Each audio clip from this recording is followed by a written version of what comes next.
नमस्कार मित्रों, मैं अरविंद कुमार एक बार फिर से आपके अपने परिवार एकेजीएस रिसर्च सेंटर में आप सभी का स्वागत करता हूं।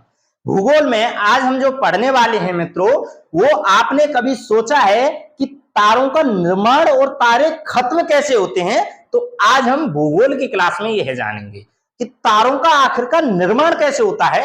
ये जो आसमान में आपको असंख्य जो तारे दिखते हैं, सूर्य भी एक तारा है, तो सूर्य का निर्माण कैसे हुआ और ये जो असंख्य तारे हैं इनका निर्माण कैसे हुआ। और जैसे कि सुनने में आता है कि 5 करोड़ वर्ष बाद सूर्य खत्म हो जाएगा या तारे खत्म हो जाते हैं और खत्म होकर टूटने लगते हैं, जो आपको दिखता है कि टूटता हुआ तारा, तो वो सब आज हम पढ़ेंगे कि आखिरकार तारों का जन्म कैसे होता है, तारे बनते कहां पर हैं, क्या कोई फैक्ट्री है जहां पर तारे बनते हैं, तो उसके बारे में हम आज यहां पर पढ़ेंगे। और तारे खत्म कैसे होते हैं, उनका जीवन खत्म कैसे होता है, उसके बारे में हम यहां पर पढ़ेंगे। तो आज हम क्या पढ़ने वाले हैं मित्रों? तारों का निर्माण।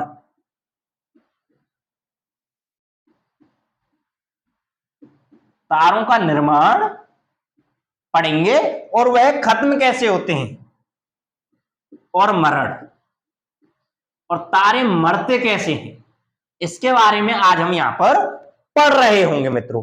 तो आप क्या देखना, आपने देखा होगा कि ये जो हमारा ब्रह्मांड है इसमें बहुत सारी गैसें होती हैं। तो जो गैस होती हैं उनके बादल होते हैं। मान लीजिए ये क्या है, ये कोई गैस का बादल है। हमारे ब्रह्मांड में कई तरह की गैस है, आपको पता है, आपको जानकारी होगी। तो उन गैसों के ये बादल हैं।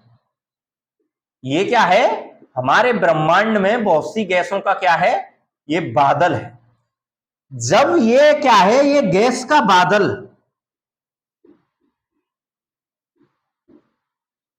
अत्यधिक संकेंद्रण के कारण, जब ये इसके तत्व जो होते हैं वो आपस में संकुचित होने लगते हैं, एक दूसरे की तरफ अट्रैक्ट होने लगते हैं, एक दूसरे की तरफ बढ़ने लगते हैं, तो ये थोड़े पास पास आ जाते हैं। तो ये थोड़े पास पास आ जाते हैं और एक दूसरे में चिपकने लगते हैं और ये किसका निर्माण कर देते हैं मित्रों? तो ये निर्माण कर देते हैं नेबुला, यानी कि निहारिका का निर्माण कर देते हैं। देखिए, हमारे जो यूनिवर्स है, पूरा जो ब्रह्मांड है, उसमें बहुत सारी गैसेज हैं। तो जो गैसों का बादल होता है, जैसे कि आप आसमान में देखोगे आपको धुएं का बादल दिखेगा, उसी प्रकार इस यूनिवर्स में गैसों के बादल हैं, बहुत सारी गैसेज हैं। जब वो एक जगह पर एकत्रित है, किसी एक जगह पर वो एक अच्छी मात्रा में एकत्रित है, तो वहां पर उसको बादल ही कहा जाएगा। तो क्या है, ये गैसों का बादल है, यानी कि गैस का झुंड है, गैस का झुंड है। तो जब ये गैस में अलग अलग तत्व होते हैं, जैसे कि क्या है, हवा एक गैस ही तो है, ठीक है ना। जो वायु है उसमें क्या है, H2O मिला हुआ है या नहीं मिला है। तो उसी प्रकार जो इसके तत्व होते हैं, जो इसके एलिमेंट होते हैं, वो आपस में चिपकने के उसका ये संकेंद्रीय जो होता है, जो इसका क्या है, जो आपसी जो फोर्स होता है, जब ये आपस के बल के कारण एक दूसरे की तरफ अट्रैक्ट होते हैं, चिपकने लगते हैं, तो ये किसका निर्माण कर देते हैं? ये कर देते हैं निहारिका, जिसको सीबीएसई यानी इंग्लिश में क्या कहते हैं, नेबुला कहते हैं। तो निहारिका का निर्माण होता है। तो अगर प्रश्न आपसे बन जाए कि निहारिका का निर्माण किससे होता है, तो आपको क्या बताना है, गैसों के बादल से निर्माण होता है निहारिका का। तो निहारिका का निर्माण कहां से हुआ? जो ब्रह्मांड में जो गैस उपस्थित है उनसे जो बादल बना है, जो गैसों का जो बादल है, उससे उत्पन्न होती है निहारिका। उसके जो तत्व हैं उनके आपस में अट्रैक्ट होने से क्या बनता है, निहारिका। और निहारिका जब यहां पर जो ये निहारिका बन जाता है गैसों के बादल से, तो यह निर्माण करता है एक तारे का, यह निर्माण करता है एक तारे का। यहां से क्या बनता है, एक स्टार बनता है, तारा बनता है, स्टार बनता है। तो अब पूछा जाए कि तारा कहां पर बनता है, तो क्या गैसों के बादल में बनता है या निहारिका में बनता है? तो बताइए मित्रों कि जो तारा होता है, जो स्टार होता है, वो कहां पर बनता है? वो निहारिका में बनता है। और निहारिका किससे बनती है? गैसों के बादल से बनती है। आगे ना समझ। और गैसों के बादल कहां से बने? जो यूनिवर्स में, जो ब्रह्मांड में विभिन्न जो बहुत सारी जो गैसेज हैं, उनके मिलने से क्या बना? गैसों के बादल बने, ठीक है ना। और बादल से निहारिका, निहारिका से तारा बना। तो तारा तारा बनाने की जो फैक्ट्री है वो क्या है, आपकी निहारिका, नेबुला, ठीक है ना। इंग्लिश मीडियम वाले बच्चे क्या पढ़ेंगे, नेबुला, ठीक है ना। तो तारे बनाने की फैक्ट्री नेबुला, निहारिका। तारे कहां पर बनते हैं, निहारिका में बनते हैं। आगे ना समझ। अब आपको पता है कि तारा आखिरकार होता क्या है, हम कैसे पहचानेंगे कि ये तारा है या नहीं। आपने कभी कभी देखा होगा, प्रश्न बनता है कि क्या जो सन है, जो सूरज है, यह एक तारा है, प्रश्न बनता है सन एक तारा है, तो आप क्या उत्तर देंगे, जी हां सन एक तारा है। लेकिन कैसे पहचाना आपने। यहीं पर अगर मैं आपसे पूछ लूं क्या मून एक तारा है, जो आपका चंद्रमा है, क्या यह एक तारा है, तो आप कहेंगे नहीं। तो क्यों, इसका रीजन भी तो होगा कोई। तो देखिएगा मित्रों, जिस तारे के पास अपनी हीट होती है और जिस तारे के पास अपनी लाइट होती है, जिसके पास अपनी हीट और अपनी लाइट होती है, वह क्या कहलाता है, तारा कहलाता है। क्या सन के पास अपनी हीट है, बिल्कुल है। क्या सन के पास अपनी लाइट है, बिल्कुल है। वो तो अपनी लाइट से यहां पर दिन निकाल देता है, बिल्कुल है। तो इसलिए सन को क्या कहा जाएगा, स्टार, तारा कहा जाएगा। क्या मून के पास अपनी हीट है, हीट तो है ही नहीं। क्या रात में आपने धूप निकलती हुई देखी है, क्या टेम्परेचर गर्म होता है, बिल्कुल नहीं। तो यहां पर हीट नहीं है। और दूसरी बात, जो चंद्रमा होता है वो सन से, वो सूरज से लाइट लेकर चमकता है, तो यहां पर इसके पास लाइट भी नहीं है। तो इसलिए यह जो चंद्रमा है यह तारा नहीं है, और सन आपका क्या है, सूरज आपका एक तारा है, एक स्टार है। आपको समझ में आ गया, आ गया। अब आगे देखिए, यह तारा है, तारा बन गया। अब यह तारा निर्माण होने के बाद, तारे का निर्माण होने के बाद क्या होता है, तारे का निर्माण होने के बाद क्या होता है कि फिर ये जो तारा है ये क्या बनता है, एक जियांट, यानी कि लाल दानव में कन्वर्ट हो जाता है। ये क्या है, इसका लाल दानव, जो रेड जियांट होता है, लाल दानव। लाल दानव का मतलब जब यह अपनी जो गैस है उनको खत्म करने लगता है, यानी कि इसका जीवन खत्म होने लगता है। लाल दानव ये कब बनता है, जब इसकी जो गैसेज होती हैं, गैस खत्म होने लगती हैं, गैस क्या होने लगती हैं, खत्म होने लगती हैं, गैस खत्म होने लगती हैं। तो इसको क्या कहते हैं, लाल दानव, रेड जियांट कहने लगते हैं। और रेड जियांट में क्या होता है मित्रों, लाल दानव में क्या होता है कि जो इसका आकार होता है, जो इसका आकार होता है तारे का, वो तो बढ़ जाता है, और जो इसकी एनर्जी होती है, जो इसका जीवन होता है, एनर्जी होती है, जो इसका ईंधन होता है, वो क्या होता है, वो घट जाता है मित्रों। आ गया ना समझ, आ गया। आकार बढ़ता है।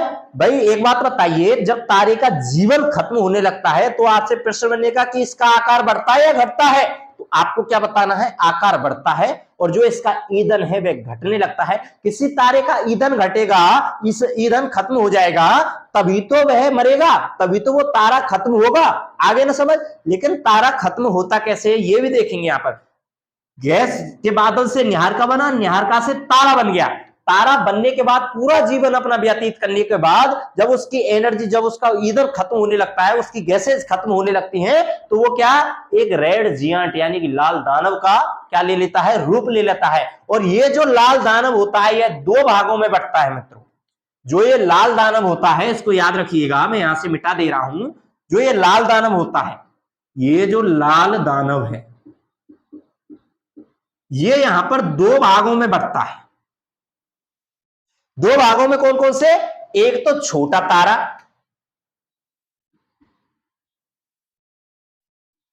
और यहां पर एक बड़ा तारा।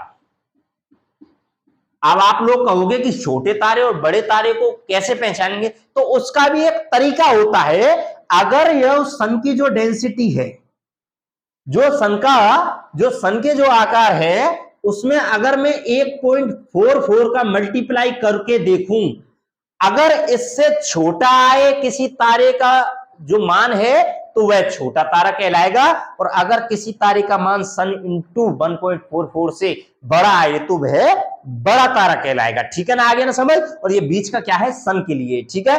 अब जो ये छोटा तारा होता है, जब इसकी 95% एनर्जी खत्म हो जाती है, 90% जो एनर्जी है, ईंधन है, वो खत्म हो जाती है, तो ये चेंज हो जाता है किसमें? सफेद वामन में, सफेद वामन में, व्हाइट ड्वार्फ में। व्हाइट ड्वार्फ में यह क्या हो जाता है? परिवर्तित हो जाता है। लाल दानव जब छोटा तारा होता है, लाल दानव का जो छोटा तारा होता है, उसके 90% जब ईंधन खत्म हो जाता है तो वो किसमें कन्वर्ट हो जाता है? सफेद वामन में। और जब उसका पूरा 100% खत्म हो जाता है तो वो किसमें चेंज हो जाता है? काले वामन में, ब्लैक ड्वार्फ में। ब्लैक ड्वार्फ में किसमें? काले वामन में परिवर्तित हो जाता है।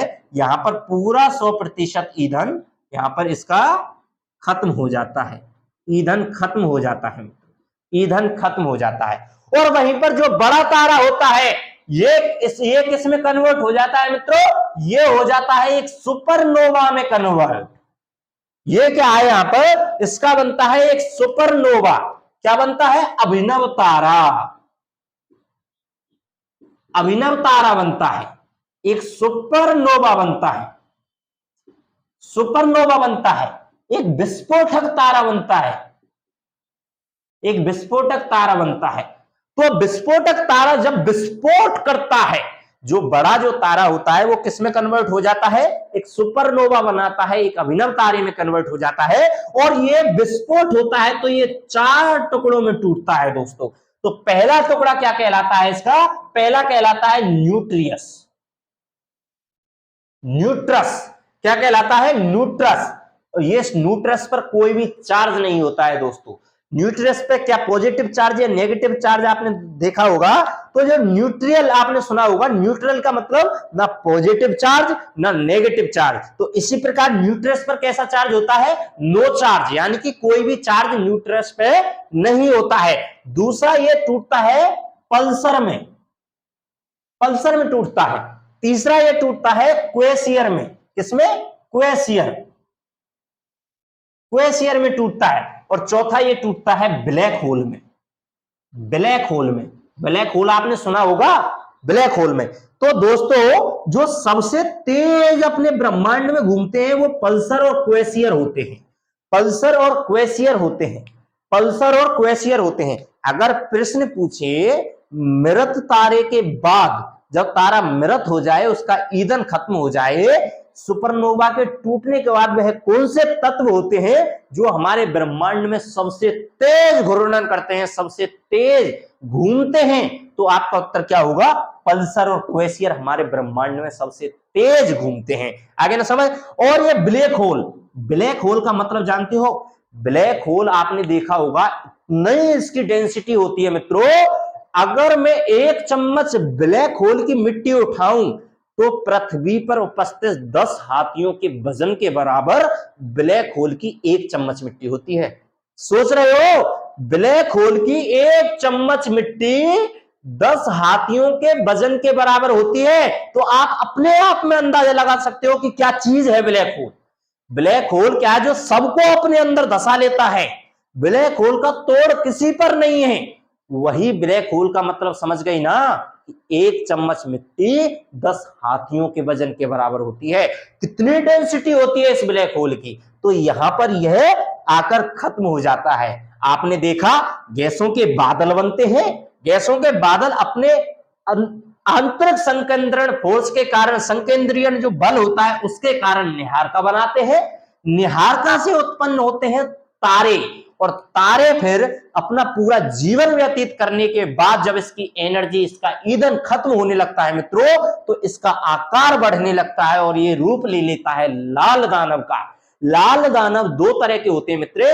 बहुत से तारे तो छोटे होते हैं मित्रों, और बहुत से, जैसे कि आपने ग्रह देखा होगा कि मरकरी सबसे छोटा है, जुपिटर सबसे बड़ा है, आपने देखा है ना। उसी प्रकार तारे भी होते हैं, कोई तारा छोटा होता है, कोई बड़ा होता है। तो जो छोटे तारे होते हैं वे छोटे तारे सफेद वामन में कन्वर्ट हो जाते हैं जब उनकी 95%, 95% एनर्जी, ईंधन खत्म हो चुका होता है। और वहीं पर जो बड़े तारे होते हैं वो कन्वर्ट हो जाते हैं अभिनव तारा, एक सुपरनोवा, एक विस्फोटक तारा में। और जब सफेद वामन का पूरा ईंधन खत्म हो जाता है तो काले वामन में वो कन्वर्ट हो जाता है और यहां पर एक तारा खत्म हो जाता है। और वहीं पर जो विस्फोटक तारा होता है, जो अभिनव तारा, जो बड़े तारे का बना है, वो अपने आप में विस्फोट करके 4 पार्टों में विभाजित हो जाता है। पहला न्यूक्लियस, दूसरा पल्सर, तीसरा क्वेसियर और चौथा ब्लैक होल। तो यहां पर एक तारा मृत हो जाता है, तारे का काम खत्म हो जाता है, तारे का जीवन खत्म हो जाता है। तो मैं उम्मीद रखता हूं आपने बहुत ही अच्छे तरीके से, बहुत ही अच्छे ढंग से यहां पर तारों का निर्माण और उनका मरण कैसे होता है ये आपने सीख लिया होगा। बहुत ही महत्वपूर्ण, बहुत ही शानदार क्लास रही आपकी जियोग्राफी की। उम्मीद है आपको बहुत ही ज्यादा पसंद आई होगी, आपको समझ में आई होगी। अब मिलते हैं एक बेस्ट टॉपिक के साथ, गैलेक्सी, जो अब हम पढ़ेंगे अपनी जो मंदाकिनी है उसके बारे में अगली क्लास में, जो बहुत ही महत्वपूर्ण और शानदार क्लास होगी। जुड़ना मत भूलिएगा मित्रों, बहुत ही महत्वपूर्ण और शानदार क्लास जियोग्राफी, जिसको हम अगली क्लास में गैलेक्सी के बारे में बताएंगे। इसमें आपने तारों के निर्माण और मरण के बारे में पढ़ लिया है। अब मिलते हैं अगली क्लास में। जय हिंद, जय भारत।